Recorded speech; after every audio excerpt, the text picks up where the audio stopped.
Hello, and this session is related to week 2, so you don't have to worry about week 4. Actually, we are not responsible for those assignments. So this is a different part of TA duty, and different questions are shown here in the sessions. So it's related to week 2 only.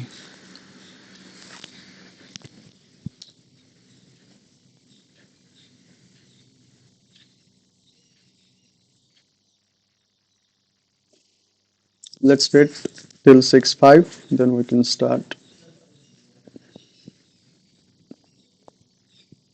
Maybe some other people may join.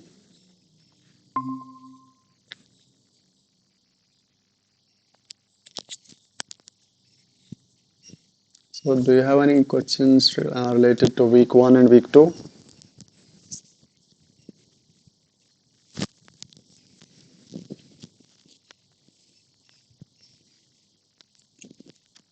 Sir, can you solve question of week 2 Actually, we are given assignment? assignments. We don't have to show the assignments that you have to currently do, right? So that and the solutions will be given to you by other two TAs that are course TAs. You received the solution for week 1 assignments.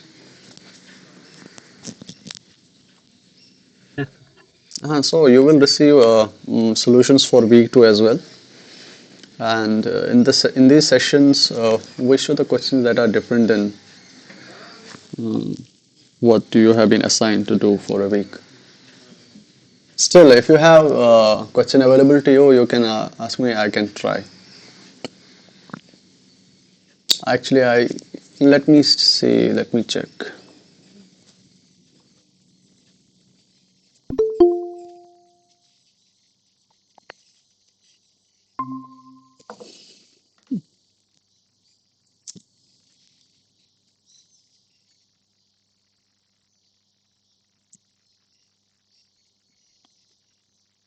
Week 2 assignments solutions are available on portal.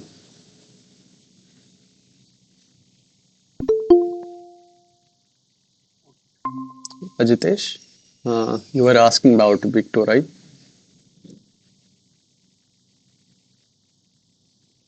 Week 2 is available on the portal. You can check on portal.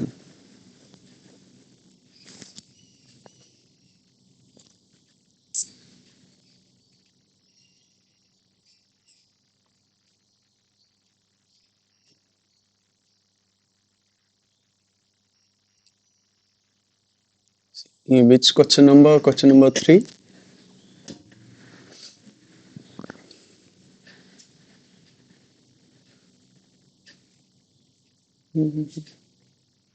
There is one question that kind of in this assignment as well. Maybe I will show that question, then you may have your confusions cleared. Okay, so it's already 6:05, so we can start with the current amount of students. So again, as an introduction part, I'm Muhammad Sajid Nazir. This is a TA duty. I have been assigned as a PMRF student. We have to deliver this 2-hour session. So if you have any questions or something like that, you can always ask in chat box, or you can turn on your mic and can go ahead. A few points, like I recently said, this session will be recorded. This session will be recorded as well, so you don't have to worry about if you miss some points or something like that. So, did any of you guys attend last session, Monday, yesterday?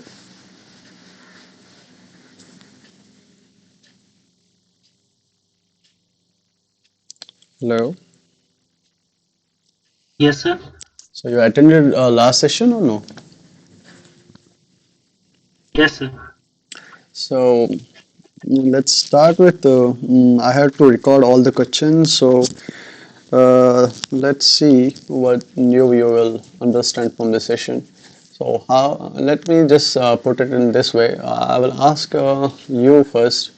As you have attended the session. So, what do you understand by conductance? Uh, any answers? Then we will see what transconductance is.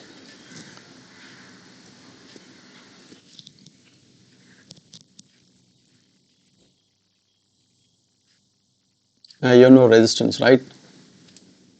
So resistance is simply, wait a second.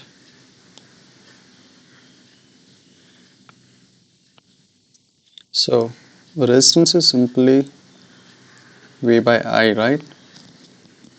And then if you denote conductance by C, C will be equivalent to I by V, right? So it's nothing much difficult to understand what conductance is. It's opposite of the resistance. So now here we are asked to see what transconductance is, right?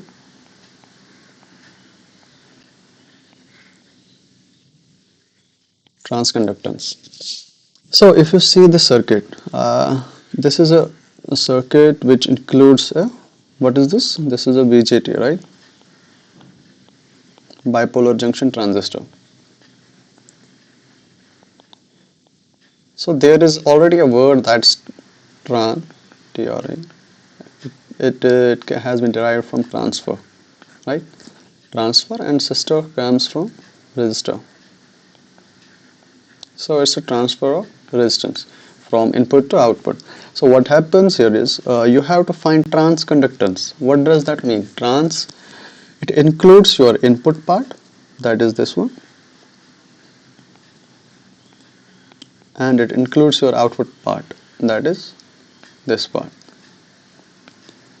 So now you have the definition of conductance, that is I by V, right? So now if I have to explain, if I have to show you what transconductance is, let's say I denoted by TC, it is denoted by G.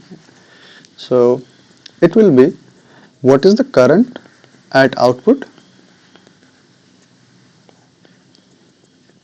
divided by what is the voltage at input.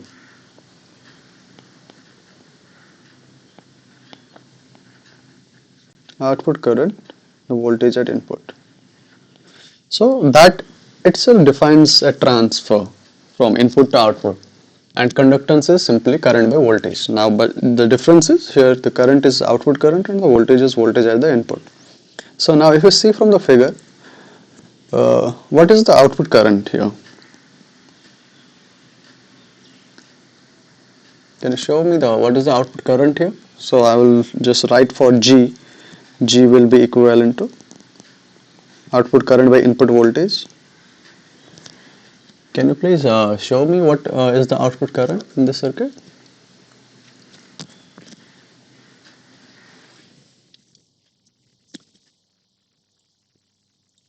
Okay, okay, let me just, it is IC, right? I see. Okay, so you can, without any, mm, what I can say, you can easily, freely talk to me about this session. Okay, you don't have to worry about anything. I'm just as a student like you are, so you don't have to worry about anything. So IC here is output current. So I will write IC here. And what is the input voltage? VBE, right? VB. Hmm. Fine. So this actually is the definition for transconductance, but actually it should be dI by dVBE.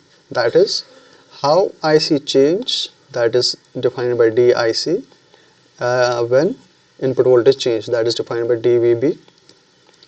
So now you have the definition. Which of the plot will give you the result for transconductance? A, B, C or D?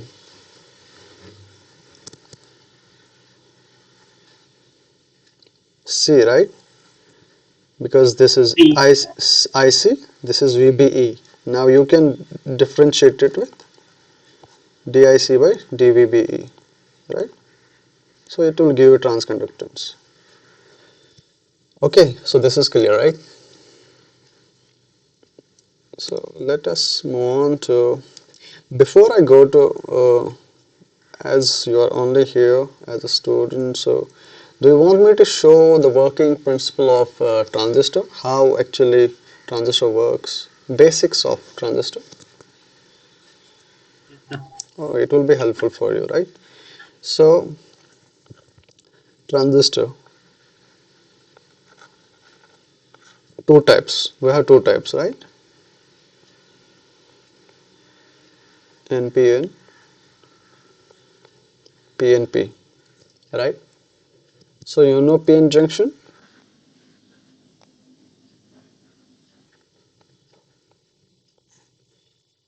So what is NPN transistor? It is a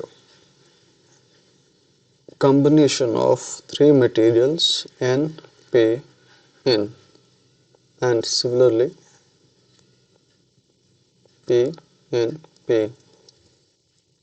Okay, so the basic principle in transistor is that you have to forward bias your, this is emitter, this is base, this is collector, and you have to reverse bias your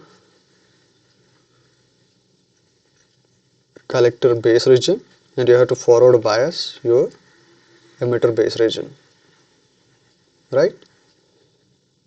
So you know how you forward bias a PN junction, right? This is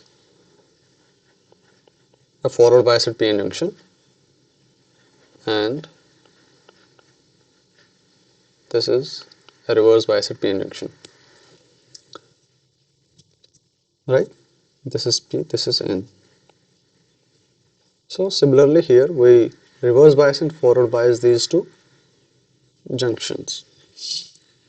Similarly here this will be like this.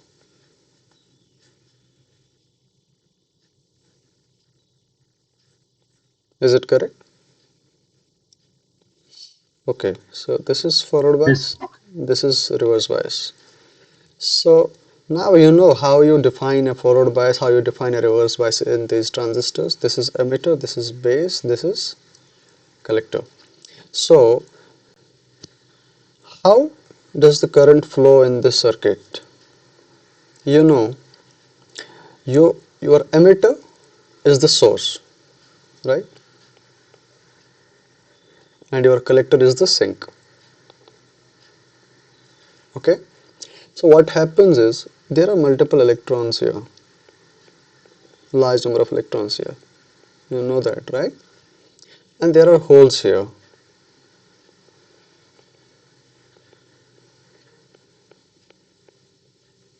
It should be lesser than, it's just a schematic, right? Similarly, there are electrons here again. Same way you can here portray, there are holes here, electrons here, and there are again holes here.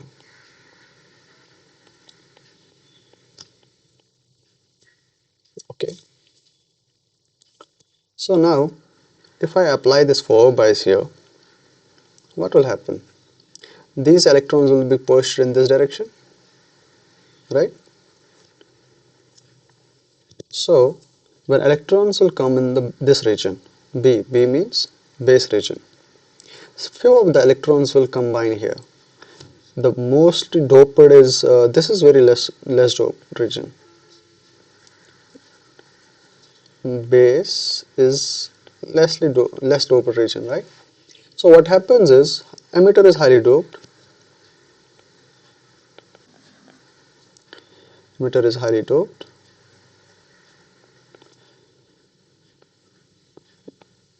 Doped means it has been the silicon. If it is a silicon transistor, then silicon is replaced by fifth group elements, a large concentration of fifth group elements in N region, and similarly the P region is replaced, the silicon in the P region is replaced with a less number of 3 group elements.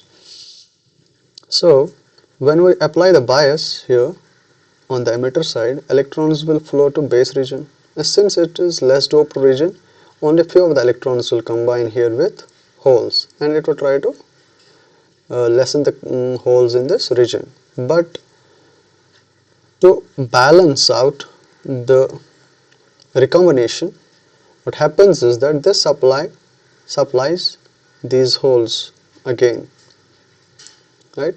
So we get, what we get is that this is electron flow and this is the hole flow, and those electrons which do not combine in the base region will go to collector, and that will be collected by collector, and as it is reverse biased, it will be, the electric field will be in this direction, and it will catch these electrons, and these electrons will flow here, right?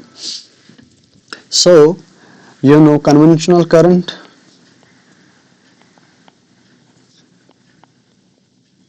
is opposite of electron current, electron flow, opposite to electron flow, right? So if electrons flow in this direction, current will flow from this direction, and since this is the direction of hole flow, the current will be same direction as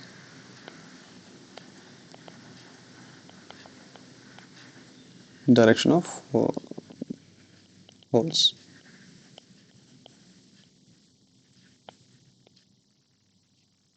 right? So base current will be in this direction, emitter current will be in this direction, and collector current will be in this direction.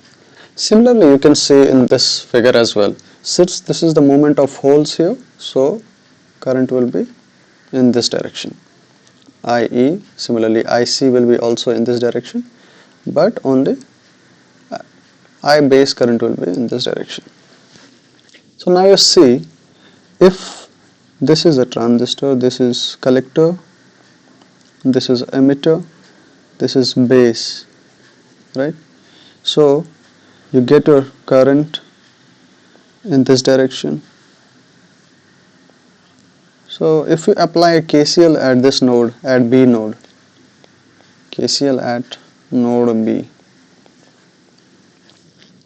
so this is IB, this is IC, this is IE.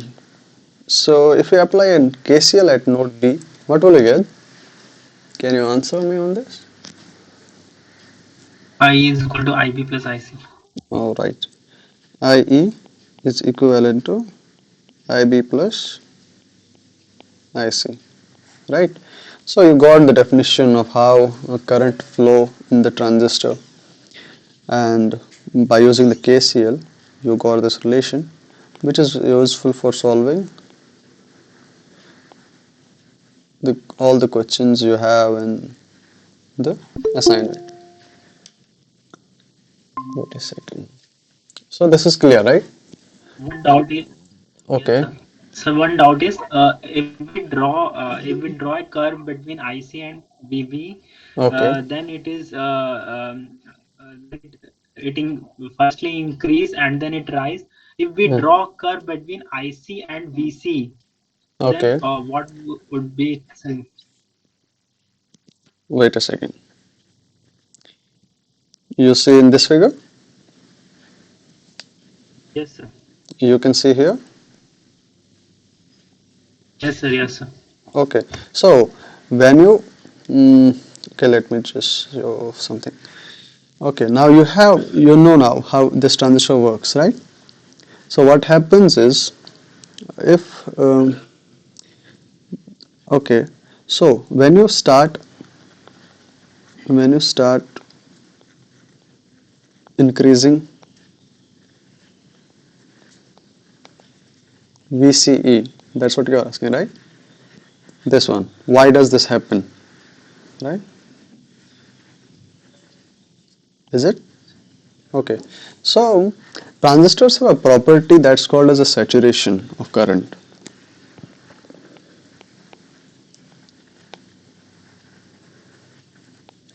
Saturation of current. That means after a particular voltage at collector end,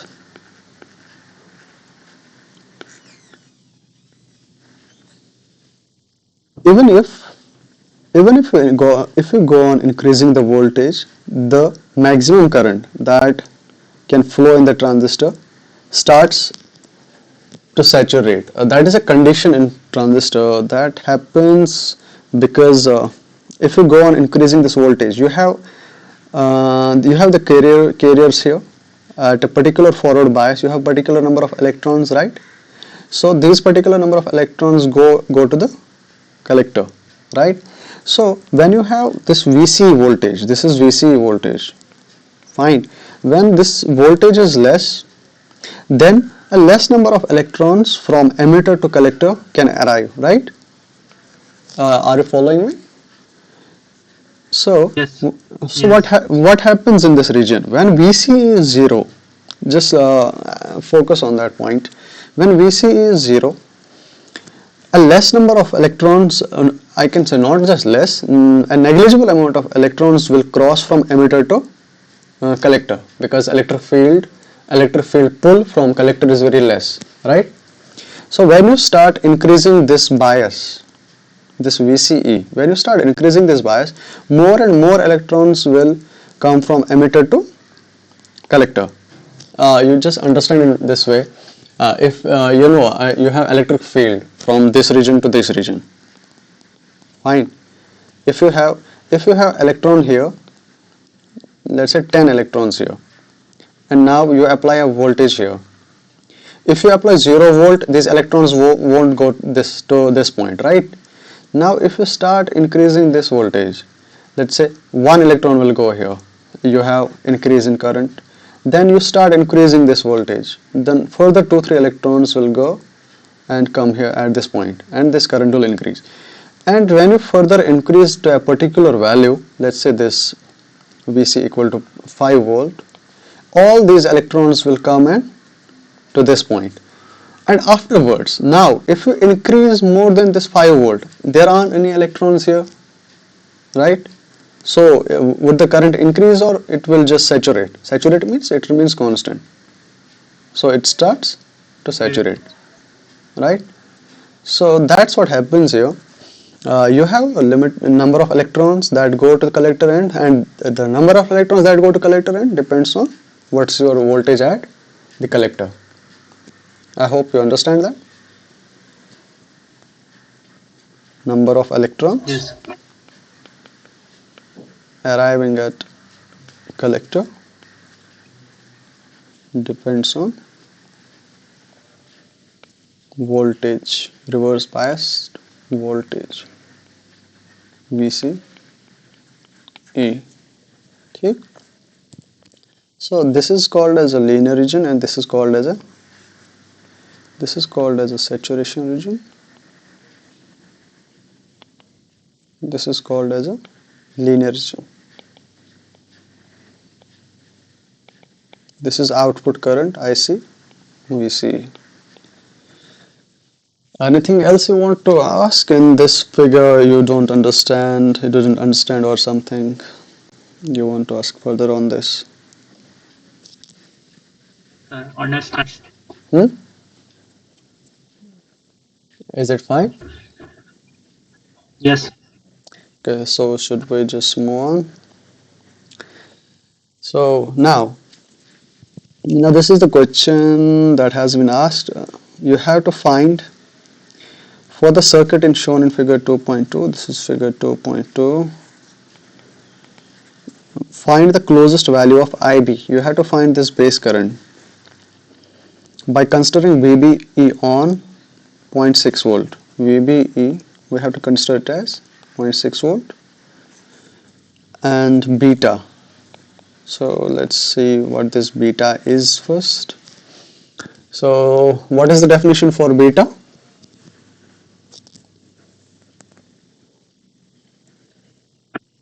IC upon I. Okay, so beta is a current gain, right? Beta is given as IC divided by IB.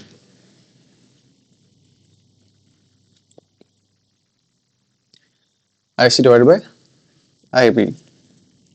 Also, there is one more parameter, that's alpha. You know the definition for alpha? I IC upon I. IC upon I, right? Okay. So if you have to derive a relation between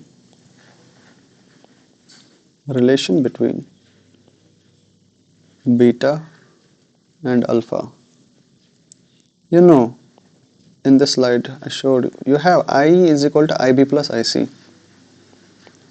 IE equal to IB plus IC. And now you have beta is equivalent to IC by IB and alpha is equivalent to IC by IE. Now if you substitute this relation here, what you will get is IE is equivalent to, let's say, I substitute IB in terms of IC. IB will be equivalent to IC by beta plus IC, right? So IE will be equivalent to IC 1 plus 1 by beta.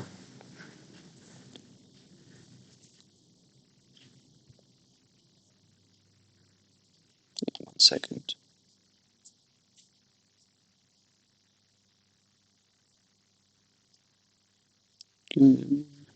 Okay. IC 1 plus 1 by beta, right? So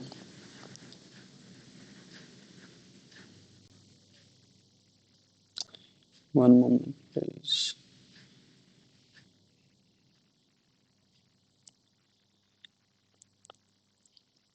Now this will be equivalent to IE is equivalent to IC beta plus 1 divided by beta, and this will be equivalent to beta divided by beta plus 1 is equivalent to IC divided by IE. Now by definition alpha is equivalent to IC by IE. So now substitute alpha in this relation, we get alpha is equivalent to beta divided by beta plus 1. Now can you find the relation for beta in terms of alpha? Or do you know the relation? Alpha upon 1 minus alpha. Okay, beta is equivalent to alpha divided by 1 minus alpha. So it's fine, right? What else I wanted to share on this? So now, mhm, now we know beta. What is the definition of beta? What is the definition of alpha? Can you find the answer for this question? Yes, sir. So can you try? So IB comes out. Yes, sir. IB comes out to be 20 microampere. 20 microampere. Mhm. Have you tried it right now or you tried it yesterday? I think I am mistaken in calculation. Okay, can you try it right now? Yes, sir. Okay, you will understand again what how you apply KCL or KVL,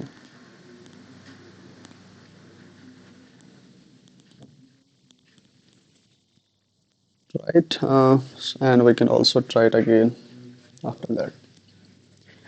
Karthik, am I or am properly audible to you?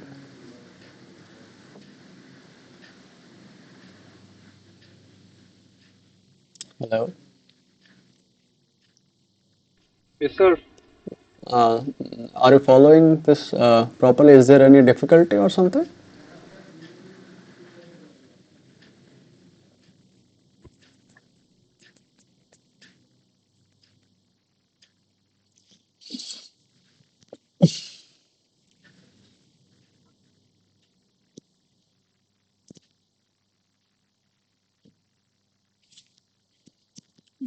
We draw circuit.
Should I show?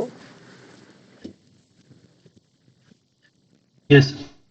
Let me just try. So you know KVL, right? KVL. You understand KVL? KVL. What does KVL stand for? Kirchhoff's voltage law. So you go around the loop. If you see multiple voltage, how so many A, B, C, D, E, let's say, you add them up, equivalent to 0, right? So here you have applied 12 volt of supply. This is voltage at.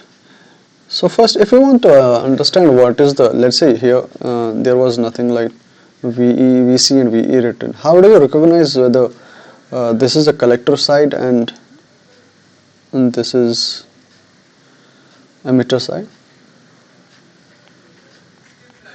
What will be the first thing you will Arrows.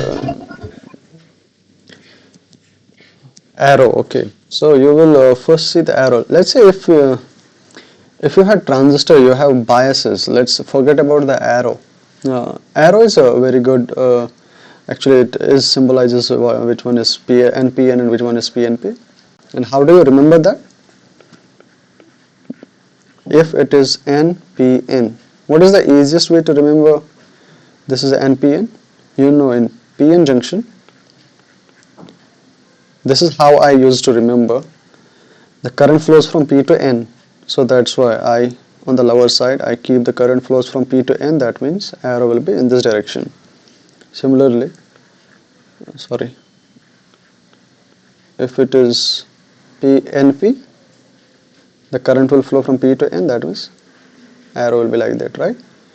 So let's say if you have, if you want to know without any arrow, how will you check whether this is collector side, this is emitter side? You will see which one is forward biased, that means it is an emitter, and reverse biased, collector, in all the questions, right? So here this is a positive supply. So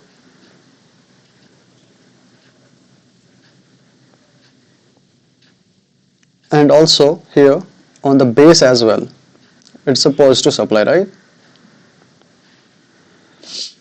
So you have to forward bias your base for the transistor to operate.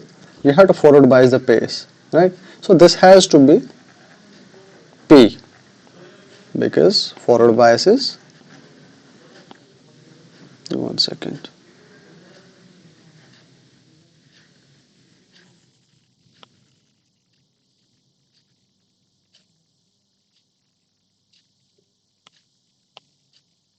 so forward bias is, you apply positive voltage here. So that is what base, if this is positive for the device to operate, this has to be P region. So you can cross check in this way as well. So otherwise you always be given the arrows. So understand it, it is an arrow in the direction of PA in junction. Now if you want to apply the KVL in this direction, what you will do is that, let me first clear here a few things.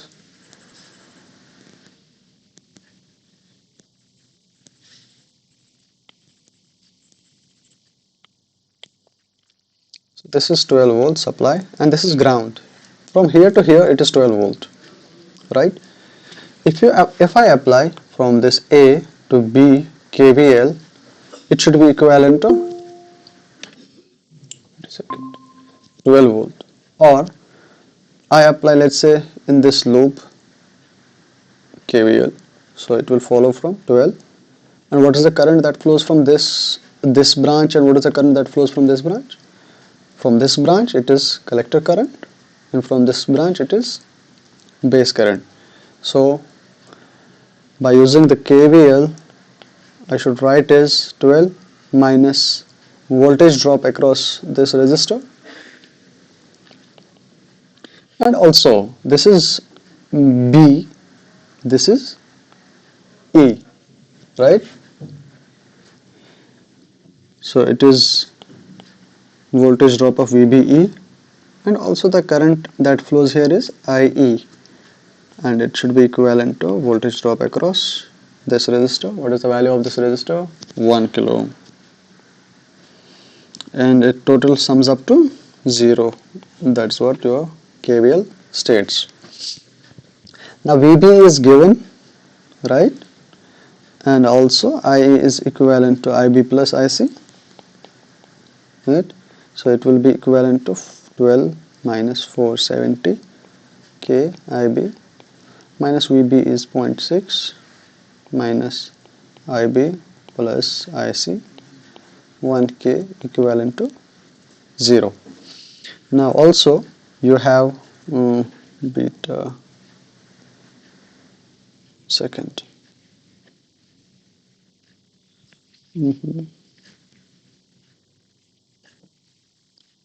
Beta is given as 199.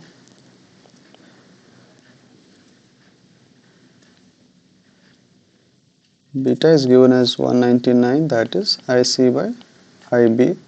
Since you have to find IB, what you will do is that you will convert this IC in terms of IB. So that is IC is equal to 199 IB, right?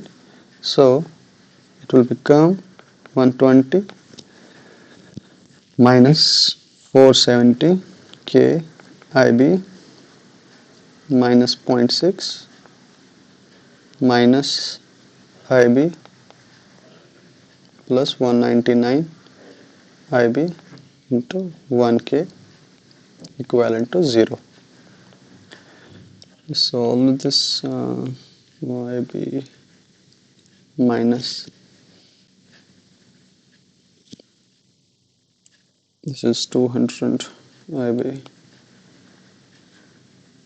K, sorry, this is mistake here. This should be 12. Well, This is 12, right?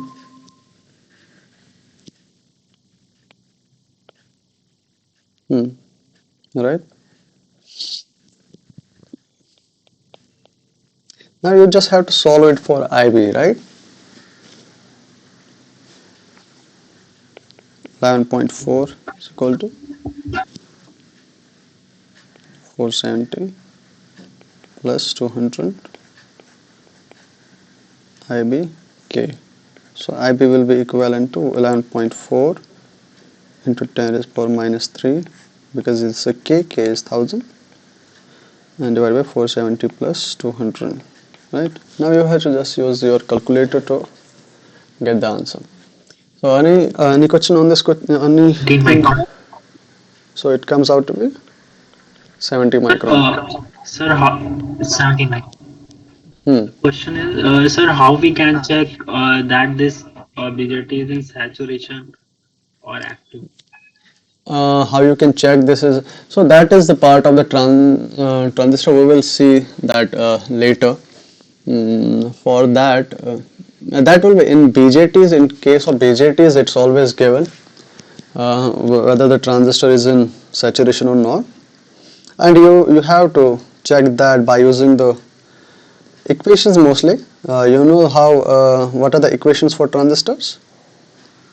The current equations that are similar to, one second,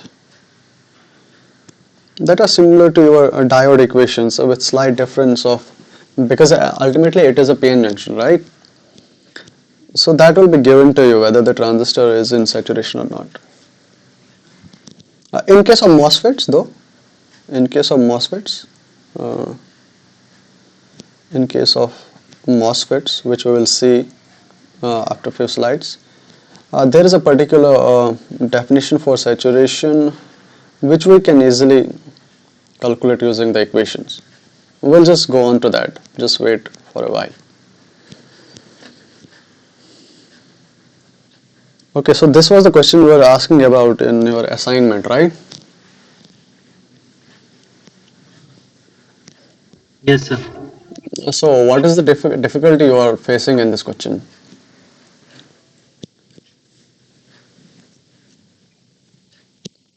So again, this is output So sorry, right now, yes, I forgot. You can now find this VE, right? VE is similar. Just trace back. VE is, this is a IE current, right? 30. That will be IE into 1 kilo ohm, right? Yes, And sir. now on in this part, you know now IB is 17 microampere, right? Now you have to find IE. So how you will find IE? IE is equivalent to IB plus IC, and you know beta. From beta you will find IC. Okay, so you have IE is equal to IB times, from beta you will find this IC. IC will be beta times IB, that will be equivalent to, IB will be equivalent to, and beta is 199, that will be equal to 199 plus 1, that will be 200 times IB. So now you have IE, you can now easily find VE, right? You can do that now. So coming to this question, oh, what was the difficulty you were facing? Then I will go on to this question. So you know output conductance, Yes. you have to find output conductance, right? Conductance, I gave you a definition of conductance. What is the definition of conductance? Simply it is a change in current divided by change in voltage, right? So now if you have to find output conductance, that will be equivalent to transistor as I showed you. If this is IC is your output current, this is your input voltage, right? So output conductance will be, this is your V out. Output conductance, one is output conductance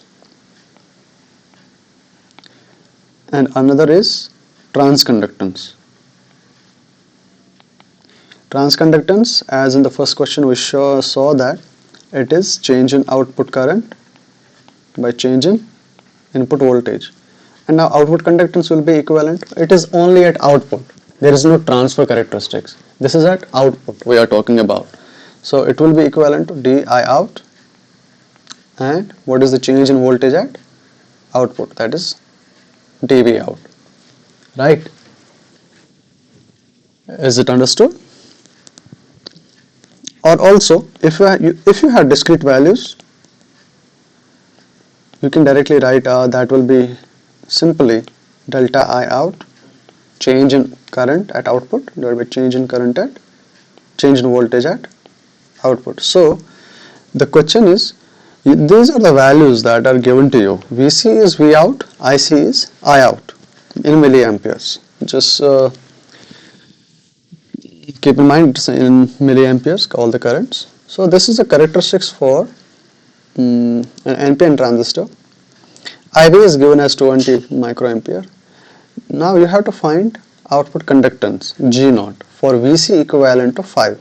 Why it you know that if you differentiate anything, let's say di by dv, in you keep it at particular, let's say VD voltage, let's say 1 volt, 2 volt. Similarly here also we have been given, you have to find it at VC is equivalent to, one second, VC equivalent to 5 volt.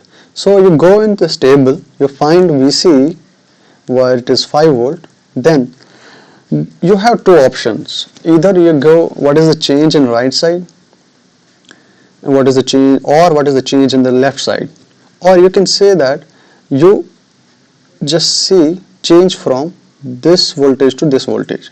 Either of the three will give you almost same answer.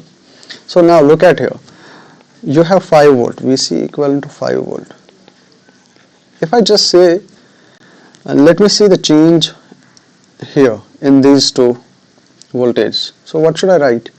G is equal to change in current. What is the change in current? 2.14 minus 2.11 divided by 5 volt, that is change in the output voltage, minus 4, that's equivalent to 0.03. These are in milli divided by 1, right? Is it fine? So that will be equivalent to 3 into 10 raised power minus 5 or 30 micro. Since this is conductance, conductance is reciprocal of resistance. That will be in the end. And what is the reciprocal? What is the unit of conductance? Anyone? Here it's written. What is this S called as? You know that, right? What is this S called as? Siemens, right? So this is microsiemens. This is one way. Another, I can say that since this is a pivotal point, 5 volt, I can go by definition. I see the change from 4 to 6 volt. What will be the delta V out, delta VC? 6 minus 4, 2 volt. And what will be the change in current? Delta I, 2.17 minus 2.11, that is 0.06 milliampere. So by definition, G will be equivalent to 0.06 by 2, right, milli, and you will get same answer. So 30 microsecond Siemens is your answer. And now I hope you can now solve your assignment 2 question, right? Is it understood? Okay. Or was there any difficulty, other difficulty in this question you faced in week 2 assignment?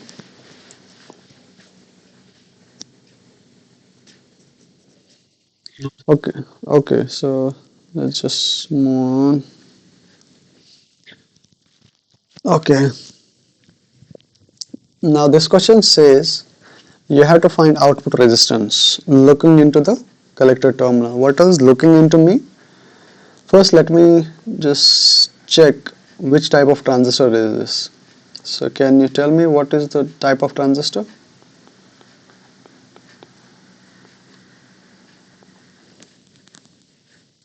What is the type? We saw arrows follow Yeah. PN junction, right? So P to N, arrow is always from P to N. So what is this transistor type? P, it should be P, this should be N, this should be P, right? So this is a PNP transistor. This is emitter, this is your emitter, this is your base, this is your collector. So you can understand what is the type, and since also I told you that emitter base emitter junction should be forward biased, now you understand this, right? So you have to find output resistance that obviously you will find by looking from terminal collector terminal.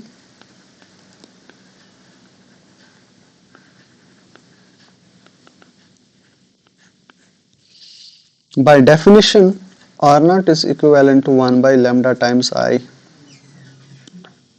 By definition, this is the definition of R naught. So this is a resistance that is the intrinsic resistance of transistors. That is always there. So by definition, R naught will be equivalent to 1 by lambda I. What is lambda?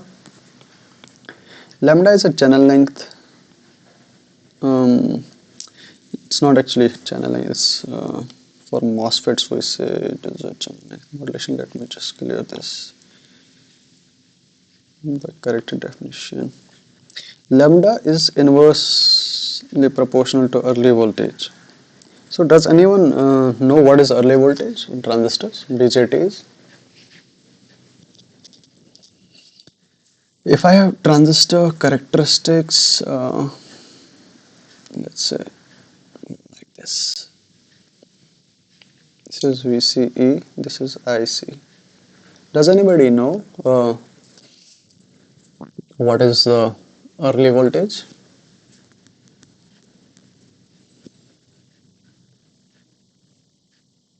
In case of early voltage, the collector current would not saturate. It Mm-hmm. should increase to a certain extent. So Okay, so at let me that just put voltage, put it this way. Early voltage defines how your transistor behaves in a simple terms. I'm saying this after saturation voltage. Yeah, this is a saturation voltage.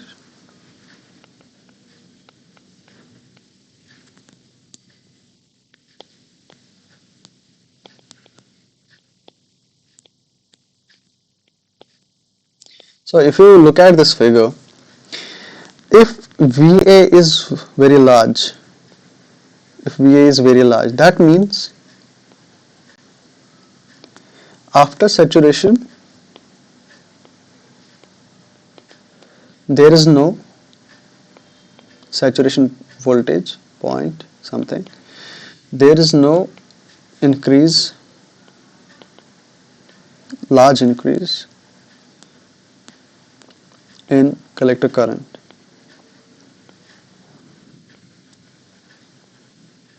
However, if VA is less, that means your transistor characteristics are in such a way that even though you have a saturation point that is given to you, After that also, your currents will further increase. And how you define the saturated early voltage? You see this, you draw a tangent over here which follows your saturation curve, and you let it meet on x-axis. Similarly, they should meet at same point, right? So this is your early voltage. Wire this transistor, it's a extrapolation of this curve.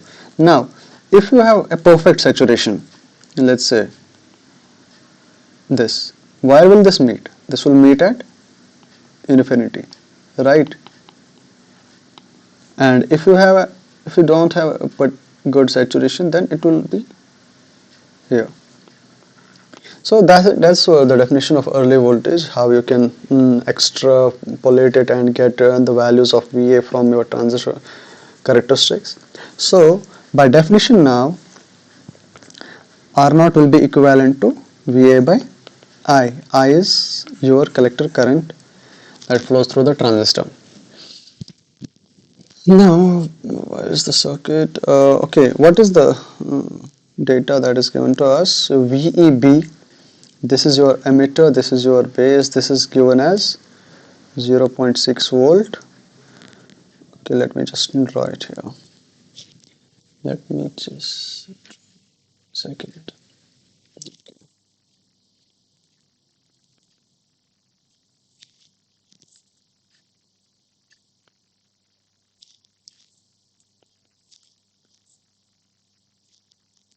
12 volt.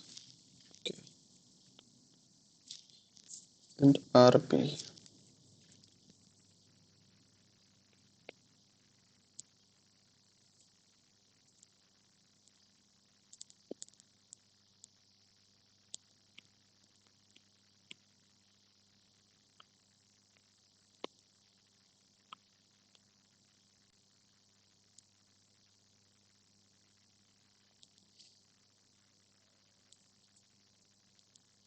1 second.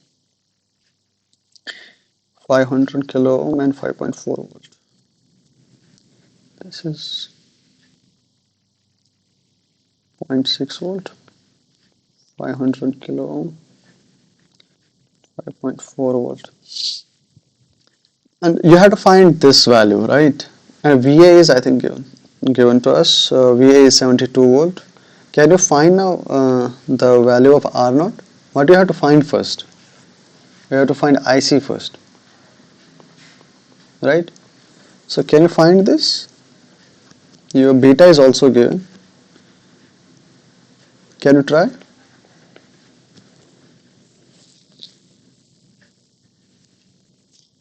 Yes. Give it a try and let me know the answer.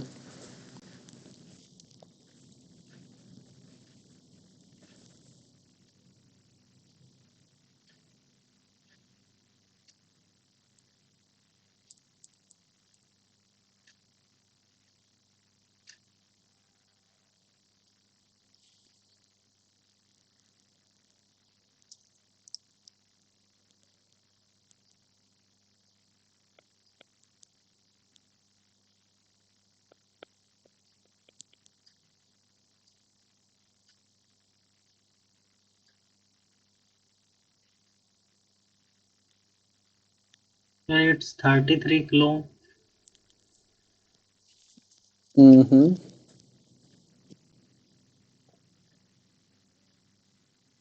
33. You mean option D?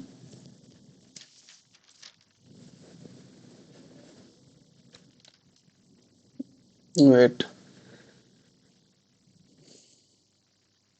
You mean option D, right? Yes, sir. Okay. So you did KVL, then you found IB, right? So that's how you had to do this. Okay. One doubt is, sir, how you calculate output resistance as 1 by lambda I. Okay. This comes from the definition. When you, for example, let's say, okay. So as you saw, this is ideal transistor characteristics, right? So this is how your transistor should behave. Fine. So, but if your transistor equation is, one second,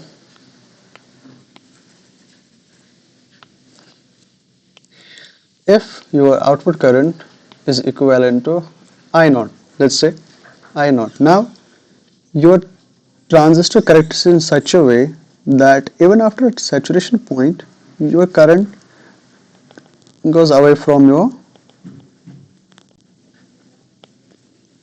ideal characteristics, right? So what people do is they multiply this with a function that comes as equivalent to, let's say, lambda times, and this is your VCE, right? So your current increases with VCE, so it has to be the function of VCE, right? So now you have, okay, sorry. So now you have I out, you have voltage. Now what is the output conductance?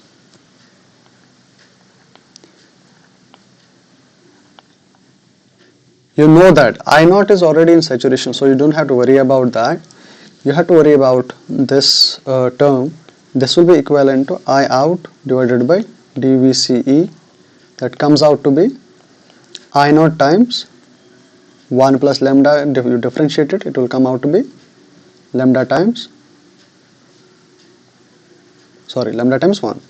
Okay, that is simply dVC by dVC, right? So this is your conductance, and reciprocal will be resistance. That is called as a intrinsic resistance R naught. That comes out to be lambda, and by definition, so that is lambda times I naught. This I naught is without any saturation. This behavior. Okay, so this is a saturation current. So this lambda is for BJTs. Lambda is 1 by early voltage. I will just explain this again in MOSFET section that we have in this in session only. So is it clear? Okay, so for next question is you have to find a minimum base current required to drive the transistor in saturation, and it is given that the device is in saturation at VEC equivalent to 0.3 volt and your beta is equivalent to 130 volt. Okay, so what you have to find is IB. So give it a try. I will also write slowly.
Are you trying it?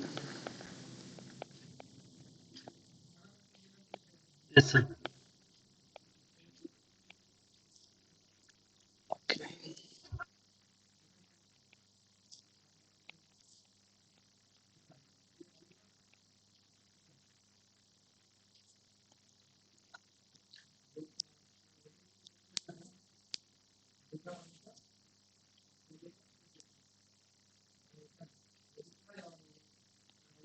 Sir, can we assume VB as 0.7? What is VB? Or you want to assume VBB VB as VBB as 0.7? minus 1. VBB. VEB as 0.7. VEC is given to you. Sir, sir, for V, okay, sir, okay, sir.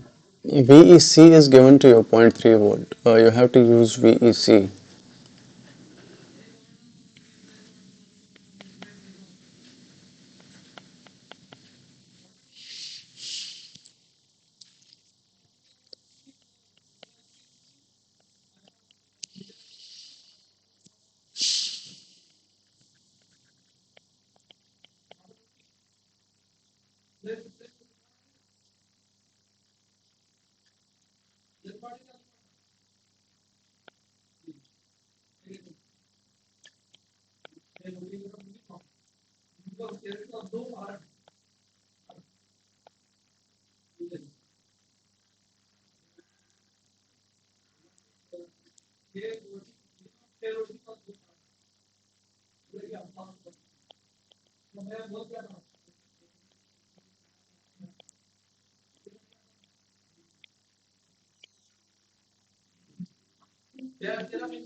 Try that.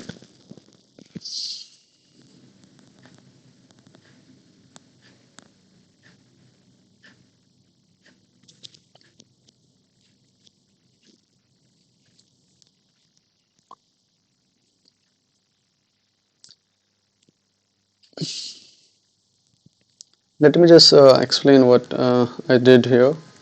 So you know now what is the emitter, you have collector here, and you know the currents here flowing from this region is IE, and this region is IE.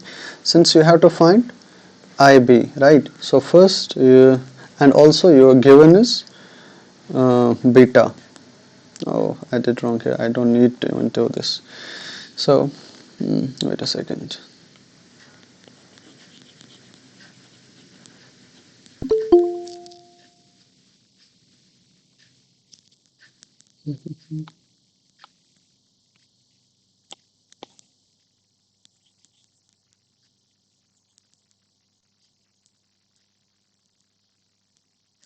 So you apply KVL from this node to this node, you will get this. VEC is given to you, right? 0.3 volt. When you apply the KVL, sorry, you see here it is 12 volt, and from VE to this C, this is C terminal, not this. Okay, so transistor is from this node to this node to this node. This is your VB node, not this. Okay, so this is your VB node, this is your VC node, this is your VE node, and given is VE to C is given a voltage drop of 0.3 volt.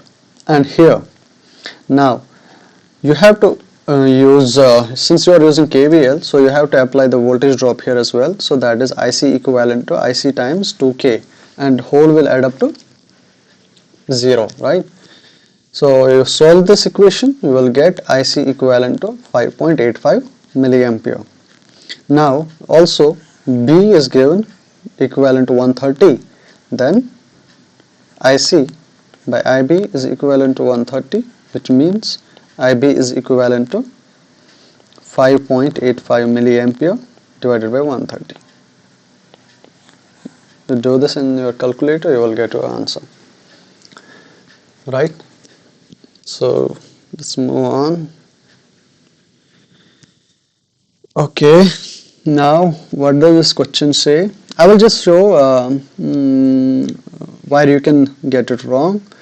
Since your alpha is given, alpha is IC divided by IE, right? And always remember that alpha will be always less than or equal to 1. Just remember that. And VBE on, this is a NPN transistor, so this to this region is given as 0.6 volt. Find the value of collector current. You have collector current here, you have emitter current here. So can you tell me what is the total current flowing in this resistor?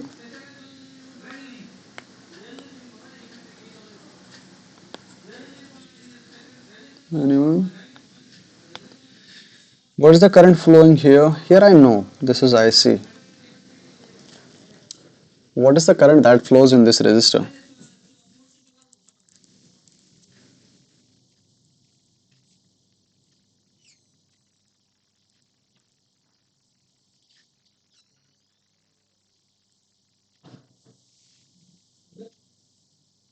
Anyone? Okay, let me just write it. This is total current till this node, right? You know, this is IB, this is IC. So the total current till this node will be equivalent to IC plus IB.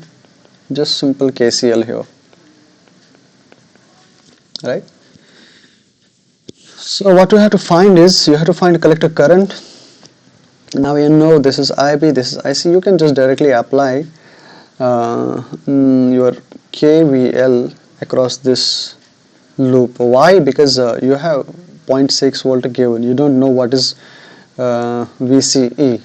You have no idea about it. So you know this is a VB of 0.6 volt. So you will go in this loop. So what you will write is, you start from this node, that is 12 volt. You start with minus voltage drop across 1K, that is IC plus IB of 1 kilo ohm. Then you go in this direction. You have another further voltage drop of 197K times IB, and then you have voltage drop of 0.6 volt, and then in this resistor you have current of IE flowing, so there will be a voltage drop of IE times 1K, and total will be add up to 0.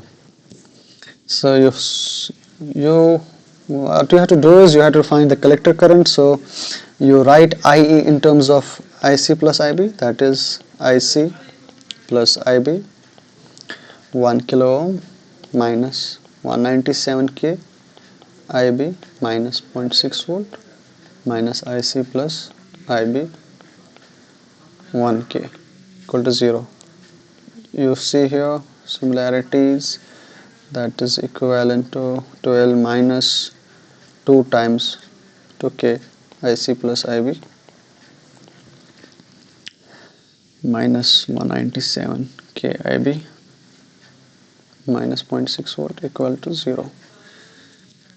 Also there is also anything else that's given. Alpha is given to you. Okay, what else? Any suggestions what else I should write? Since I have to find collector current, so what should I write? IB in terms of IC, right? So IC will be equivalent to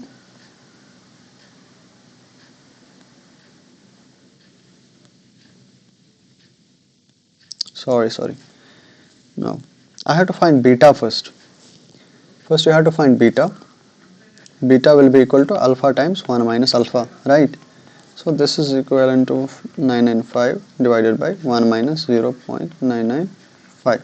Once you find beta, you replace IB directly. Beta is IC by IB. So IB will be equivalent to IC will be equal to beta times IB. So you will get is 12 minus IC plus beta times IC 2K minus 197K beta times IC minus 0.6 volt equal to 0. That is 11.4 beta. Solve this beta, you solve for beta, it come, let me just calculate it. Beta is 0.995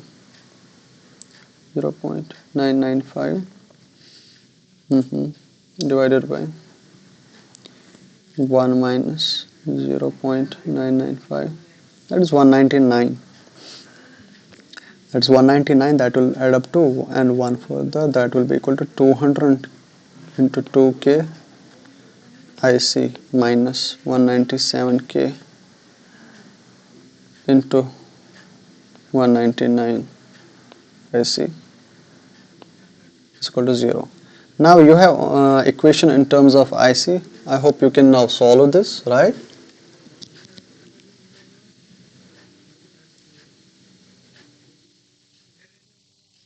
IP beta is equal to IC by IB.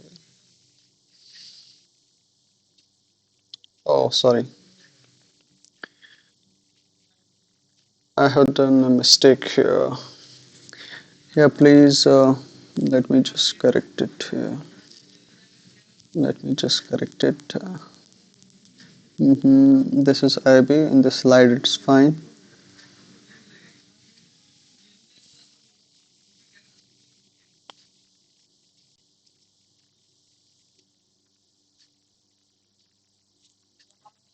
There is a mistake in this slide. One moment.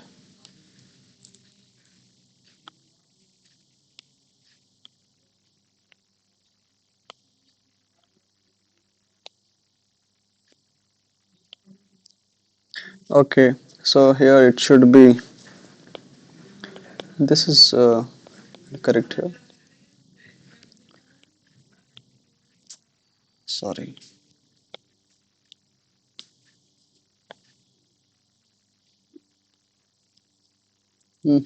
IB. I replaced it incorrectly, I think. Beta, since beta is IC by IB, right? So IB will be replaced by IC by beta, not beta times IC. So here I did that mistake. Sorry.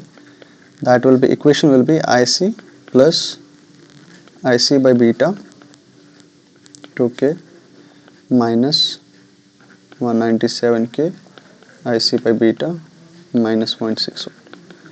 Now you have the equation in terms of IC only, and beta is 199. Okay.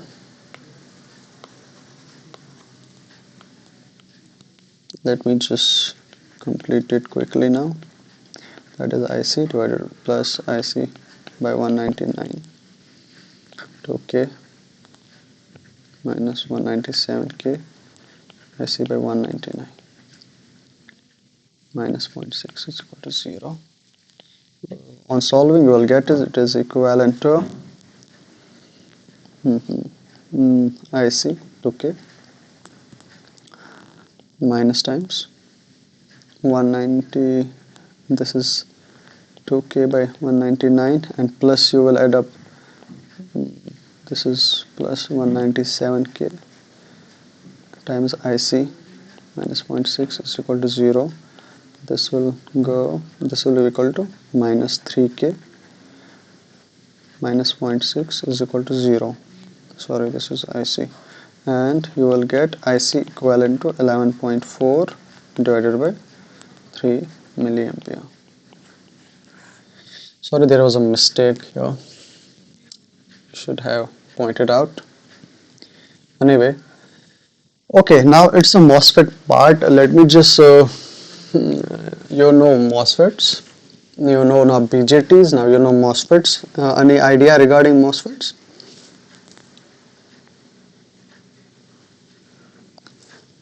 So let me just basic introduction.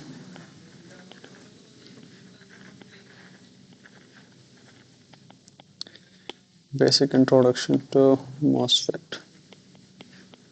MOSFET is metal, M for metal, for oxide, S for semiconductor, FET stands for field effect transistor.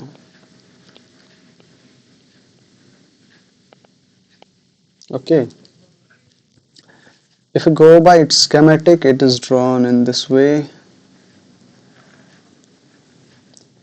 This is source, this is drain, this is your gate. In BJT you have emitter, base, collector. In MOSFET you have emitter as a source, base as a gate, and collector as drain, right? And if, for example, if this is NMOS, right, NMOS means your channel is here, and this has to be then p-type. This is called as substrate.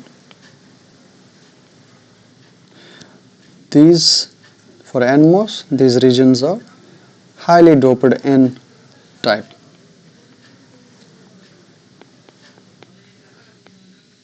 Okay, so how MOSFETs operate? So do you have any idea about how MOSFETs operate?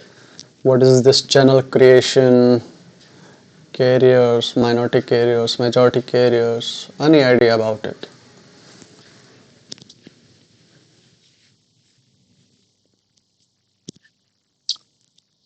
Okay, so what happens is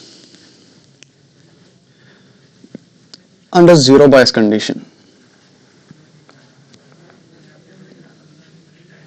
Let me first see how many questions are after this.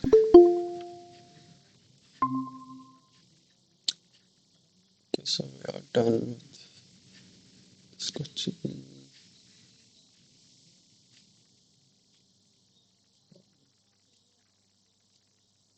Okay.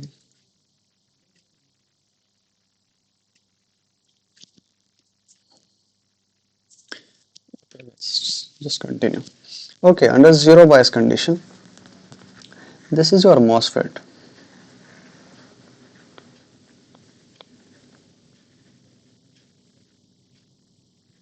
This is oxide here, right? This whole region is p-type material. So throughout the region there will be holes, right? Because these are in majority. So first, if you apply, even if you apply VD, that is, and this is grounded for NMOS, VDS, you go on increasing, there won't be any current in the device. So your current will be always equivalent to 0. Current flows from drain to source. So now you start increasing your gate voltage. This is called as gate. So you go on increasing this gate voltage. What happens is, even though this is a p-type material, still there are electrons available, right? So what happens is, these electrons go to the surface.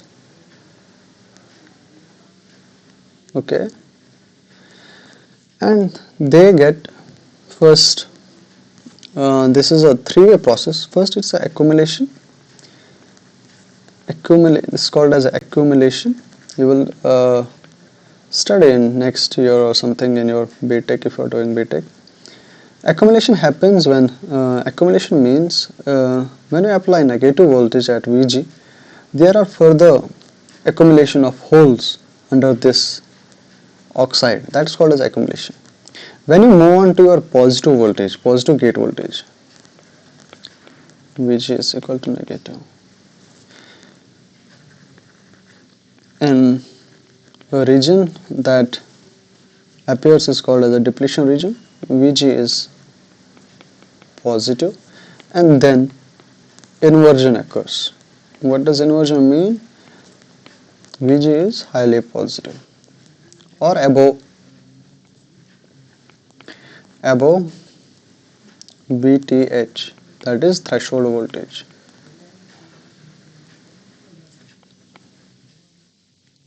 So what happens is when Vg is large enough, very large number of electrons will pile up at this surface.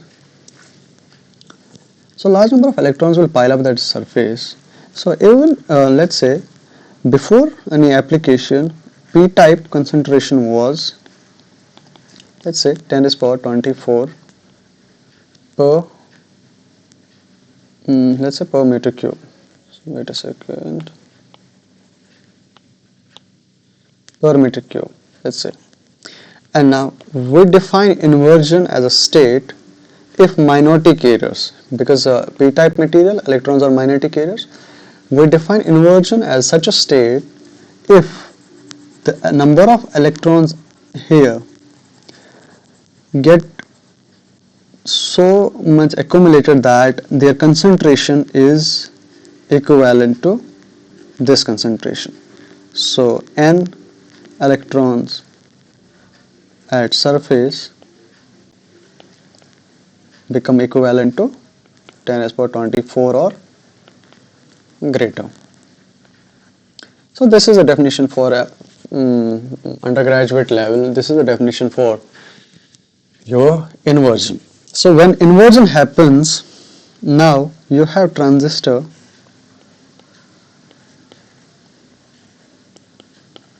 Now you have number of electrons here. Now if you apply now VDS, you start increasing VDS, your current will start increasing and it will again saturate like in BJTs. This is a basic principle of your MOSFET, right? So this saturation occurs when VGS minus VTH. VTH is a threshold voltage. We define it in such a way that VTH is the value of gate voltage when number of electrons under oxide become equivalent to your number of majority carriers. So this is the definition of threshold voltage. And saturation occurs when your drain to source voltage becomes equivalent to VGS minus VTH. Just remember that. Similarly in PMOS, if you go by definitions, your saturation voltage occurs, that is VSD should be, one second, for PMOS, your VSD should be greater than equal to VSG minus VTH. Just remember that. For NMOS, your VDS should be greater than or equal to VGS minus VTH. Whatever you study for NMOS, you just have to reverse the polarity for PMOS. Now coming back to the question, what does this question say? Now you understand the working principle of MOSFET. It's very simpler than BJT. Any questions on this regarding in this slide? You have any question on this slide? Okay, let's just continue. Now you have to find maximum value of R such that N-channel MOSFET remains in pinch-off condition. That is, device remains in the saturation region. Okay, this is what you have to find. Okay.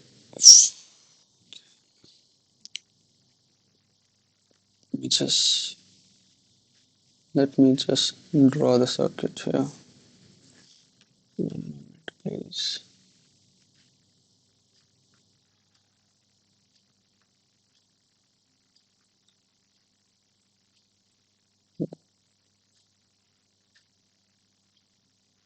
Is this good? Okay, sorry.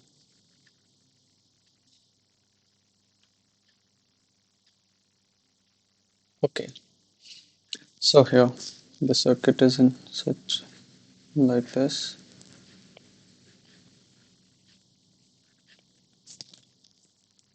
R1.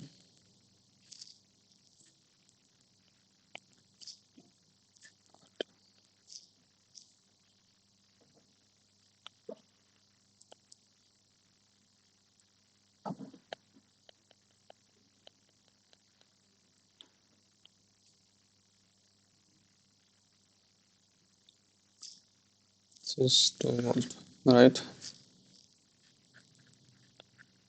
This is RD. No, I think I drew wrong one. Oh, sorry. Give me a moment.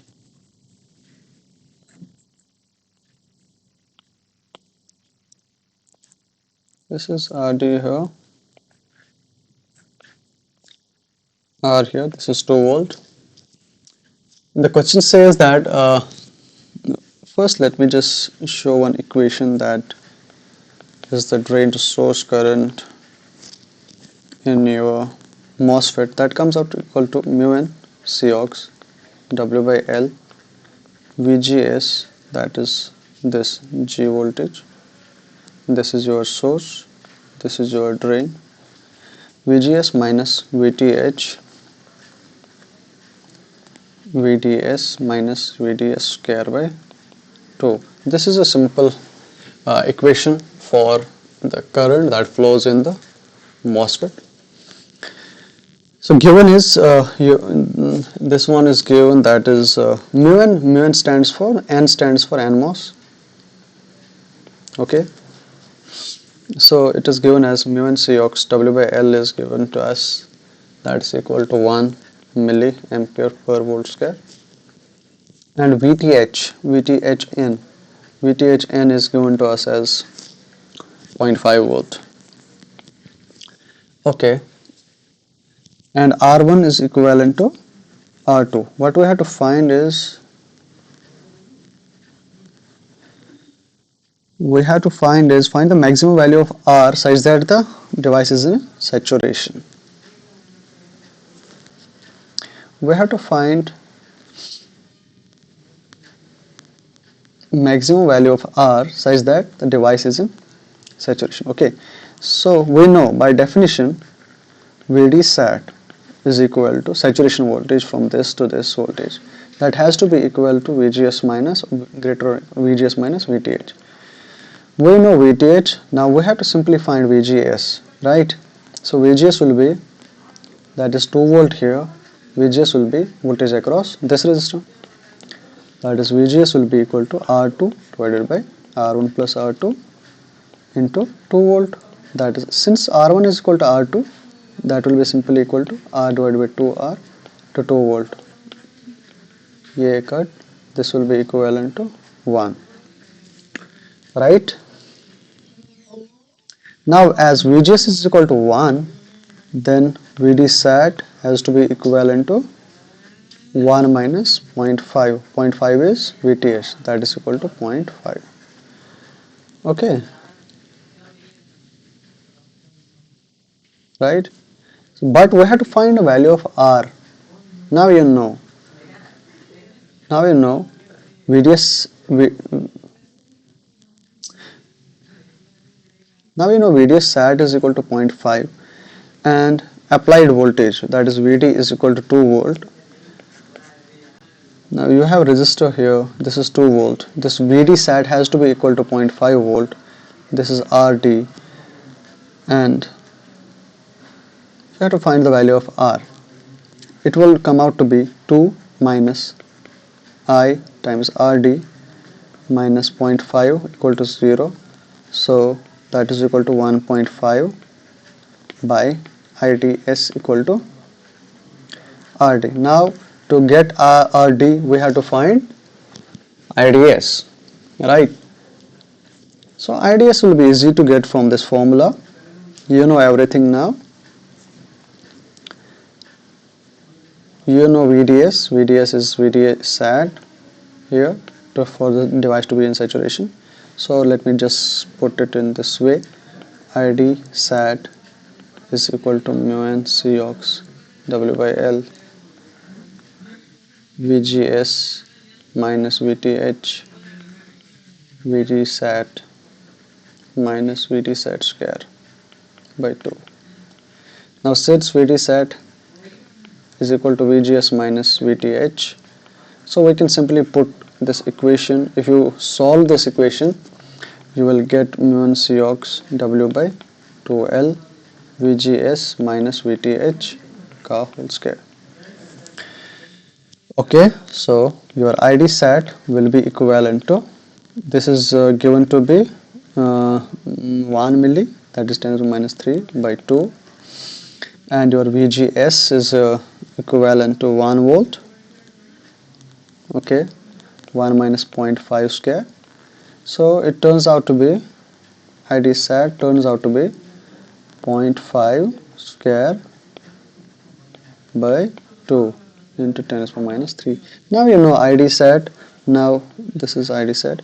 Now you can easily find RD, that is equal to 1.5 divided by 0.5 square into 2, and this is 10 to the power 3. So RD will be equal to 3 divided by 0.25. Now you can just calculate and find the answer. Okay, let's just quickly move to another part. Select the correct options from the following for the PMOS transistor operates in saturation region. As I said, for NMOS, a device is in saturation if VDS is greater than or equal to VGS minus VTH. For PMOS, you just have to remember, you just replace this with polarity. You just see VSD is VSG minus VTH. P and you just mod this. For PMOS, only difference is this is your source, this is your drain, this is your gate. You have to, since this is n-type material, majority are electrons, you have to get majority here. Sorry, you have to just for inverting the channel, you have to get holes here. So for that, you have to apply G negative voltage. That's why the threshold voltage is also negative value. So that's how we do the mod. This is the basic definition, and you see in this figure it is equal to this. Another thing is that if you just solve this, VSD minus VSG should be greater than or equal to VTH, and you solve by using the potential difference. This turns out to be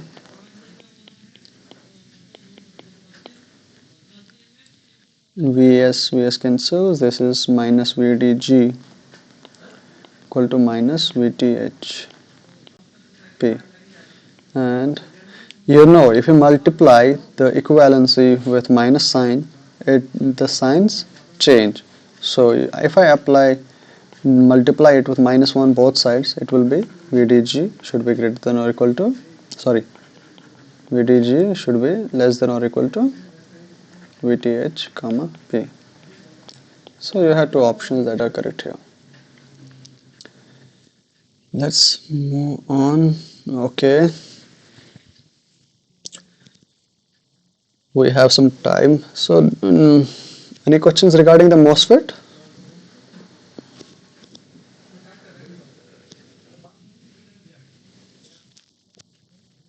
Okay, so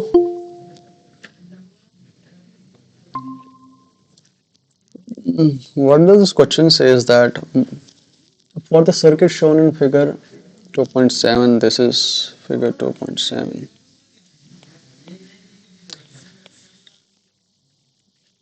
You know now the formula for current in the MOSFET, that is IDS. Since for this is a PMOS, since this is PMOS, you write it in terms of ISD as mu P Cox W by L VS G minus VTH mod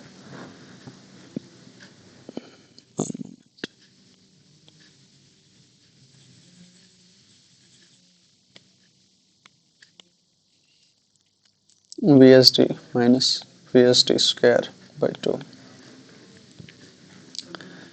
This is for PMOS device. P stands for P-type. So you know now formula. You have everything given to you.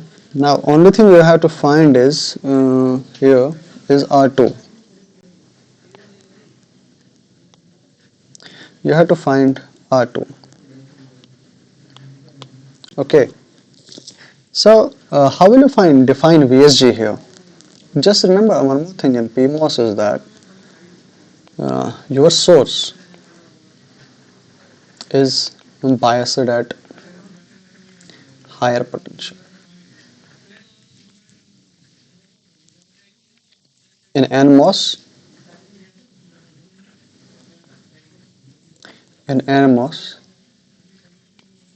source is usually grounded,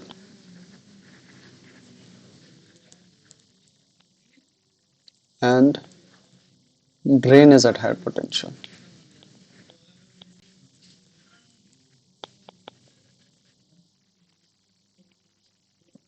Right, just remember that. So since this is at 2 volt, this will be source, this will be drain. So for VSG, this is gate. So VSG will be equal to this whole difference. Okay. So VSG by definition, by voltage divider rule, it will be equal to R1 divided by R1 plus R2 times 2 volt. Right. So now you just use this formula. You have ISD. This is given to us as equal to 0.5 milli, and I will just continue for a while with VSG, and this is given to us 0.45 minus 0.5, and since it's mod it will be equal to 0.5, and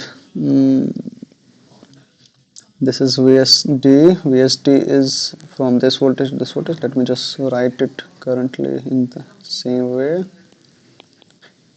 Okay, so what we need to get is we need to get an ISD of 90 microampere. Okay, so ISD of 90 microampere means it flows in this region as well, right? So we can get a value of, since RD is given to us, we can get value of VD, right? So VD will be equivalent to 90 microampere multiplied by RD, that is equal to 90 into 10 to the power minus 6 into what is RD. RD is 18 into 10 to the power 3. So you calculate it, it turns out to be VD will be equivalent to 1.62 volt. Okay, so now if you look at here, VD is 1.62 volt, Vs is 2 volt, so VSD will be equal to, that is Vs minus Vd. Vs is given as 2 volt, and this is D. Vd is now given as 1.62 volt, so Vs is equal to 2 minus 1.62, right? That comes out to be 0.38 volt. Now you know VSD, now you know VSD, you know VTH, you know ISD as well. You just have to solve it for VSG. So I will just put it in this way. ISD is given as 90 microampere, that is 10 to the power minus 6. This is equivalent to 10 to the power minus 3, and this is VSG minus 0.5 into 0.38 minus 0.38 square by 2. I just used the formula here, this one. You have to just substitute here. Okay, these three cancel, Okay, this will be equal to 90 to 10 to the minus 3 divided by 0.5. If I take 0.38 common here, it will be equivalent to 0.38. This will be simply Vsg minus 0.5 minus 0.3 divided by that will be equal to 0.90. Okay, so this will be equal to 90 into 10 to the minus 3, 0.5 into 0.38. This will be plus 0.19, just transfer of values here and there. This will be zero point 0.5 equal to Vsg. On you solve this, you will get Vsg equivalent to 1.16. Okay, so it will take time for the calculation, so I will just put it this way. And now you go back to the circuit. We found that Vsg is equal to R1 divided by R1 plus R2 into 2 volt. So Vsg is equal to R1 divided by R1 plus R2 into 2 volt. Now R1 is given as 9 kilo ohm, and you have to find R2. R1 is given as 9 kilo ohm. You have to find R2, and Vsg came out to be equal to 1.16 volt. So this is 1.16 volt is equivalent to R1 is 9k divided by 9k plus R2 into 2 volt. That is equal to 1.16 into 9k plus 1.16 into R2 is equal to 18k, right? So this is 1.16, sorry, this is 1.16 R2 is equal to 18k minus 1.16 into 9k. Therefore R2 will be equal to 18k. 18 minus 1.16 into 9 divided by 1.16 kilo ohm.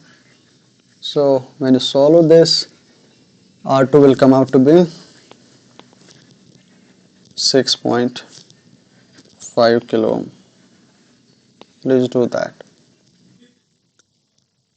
Okay, so okay, last question I think. No, there are two more. Okay, just we will go through it quickly. Just remember that ISD is equal to mu p Cox.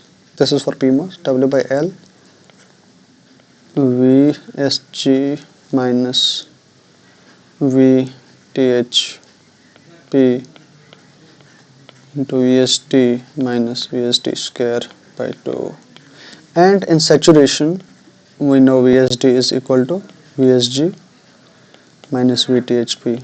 So equation turns out to be ISD is equal to mu p Cox W by 2L VSG minus VTH. You solve this equation, you replace VSD by this formula VSG minus VTHP, will get that this will be equal to this equation. This is the saturation current.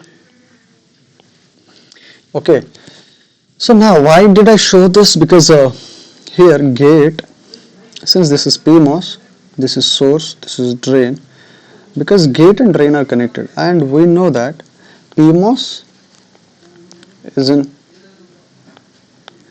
saturation if VSD is greater than or equal to VSG minus VTHP.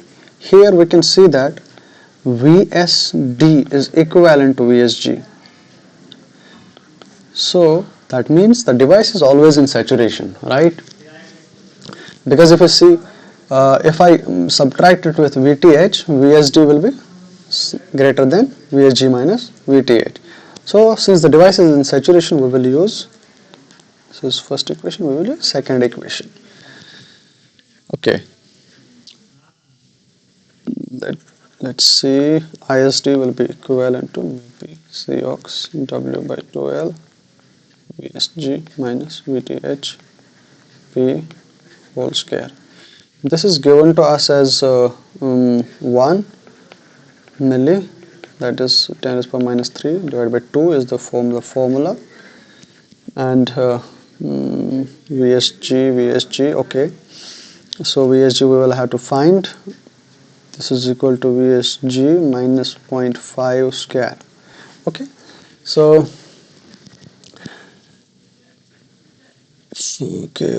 okay, this will have to be found using, okay, got it. Okay, now you know ISD will flow through this resistor as well, so there will be a voltage drop Vd equivalent to ISD times 10k, right? So if you go by Vsg is equal to Vsd, that will be equal to Vs minus Vd, and that is equal to Vs minus Vd is equal to ISD times 10k. So your ISD will become equivalent to 10 to the minus 3 by 2. Vsg will be equal to Vs minus ISD times 10k minus 0.5 cos square, and you know Vs is equal to 2 volt. So you substitute it in the formula, you will get ISD is equal to 10 to the minus 3 by 2, 1.5 minus ISD 10k square. You will see when you solve this, you will get ISD in terms of, you get a quadratic equation 1.5 square, okay, plus ISD times 10k square, okay, minus 3 ISD 10k. And on solving this, since this is a quadratic equation ISD, just solve is a simple quadratic equation. When you solve this, you will get a value of 104 microampere.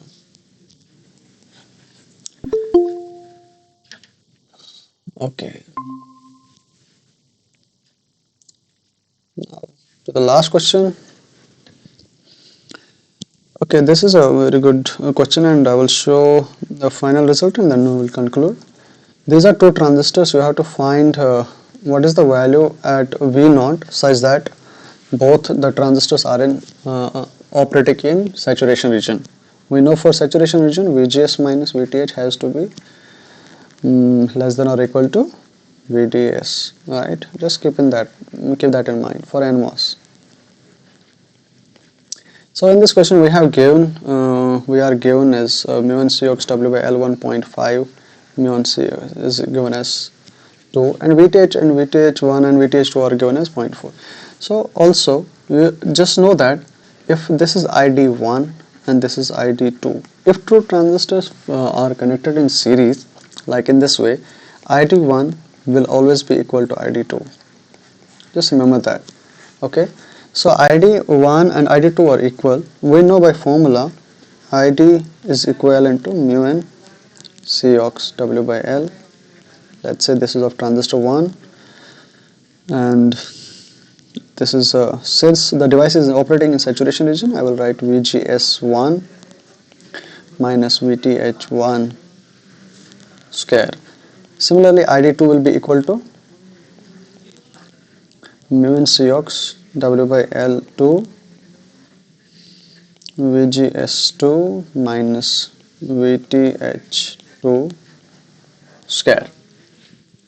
Okay, so now since ID1 is equal to ID2, I will just equate them, and we will get is that mu n Cox W by L1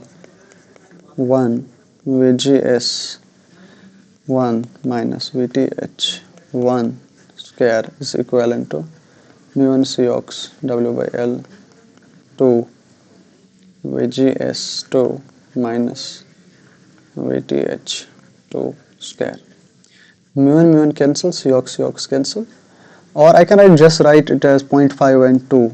You don't need to cancel it, just write it as 0.5 is for 1. Okay, right.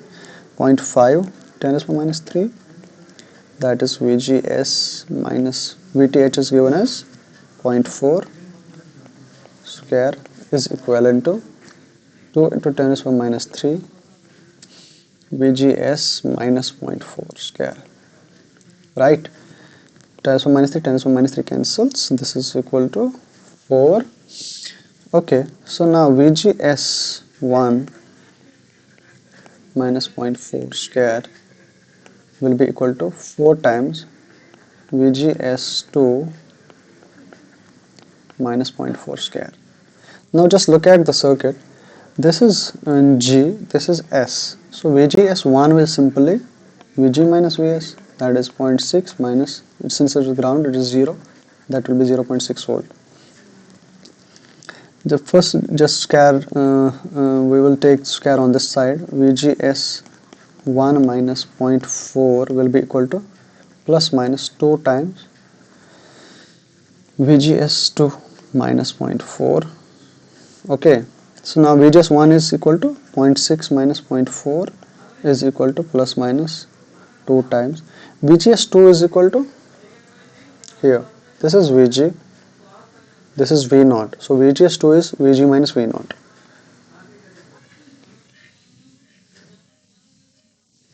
Okay, this is for VGS2, that is 0.2 is equal to plus minus 2, and VG is given as 1.3, that will be equal to then 0.9 minus V0.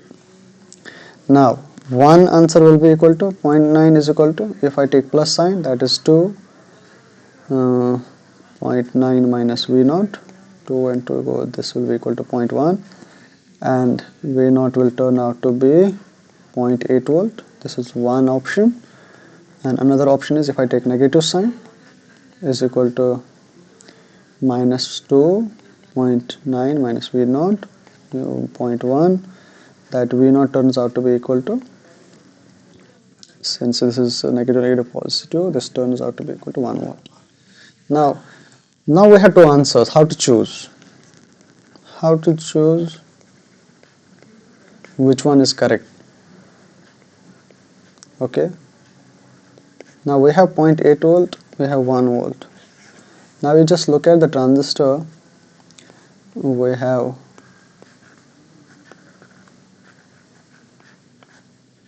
this is 1.3 volt, this is 0.6 volt, this is VD. Now for the device to be in conducting and in saturation, VTH is equal to 0.54 volt, right? Just remember that. For the device to be in saturation, VDS should be greater than or equal to VGS minus VTH. Now if I say that if V0 is equal to 1 volt, if V0 is equal to 1 volt, just check this value V, and its source is this one, VGS, that will be equal to 1 minus 1.3 minus 1 volt, that is equal to 0.3 volt. Now compare it with VTH. VTH is 0.4 volt. So you see that VGS is less than VTH. So this transistor turns off for V not equal to 1 volt. But given in the question is that the device should remain in saturation, so correct answer will be V naught is 0.8 volt. You just cross check, that is VGS2 is equal to 1.3 minus 0.8 volt, that is 0.5 volt greater than VTH. So that sums up today's session. Thank you for joining. Any questions or something?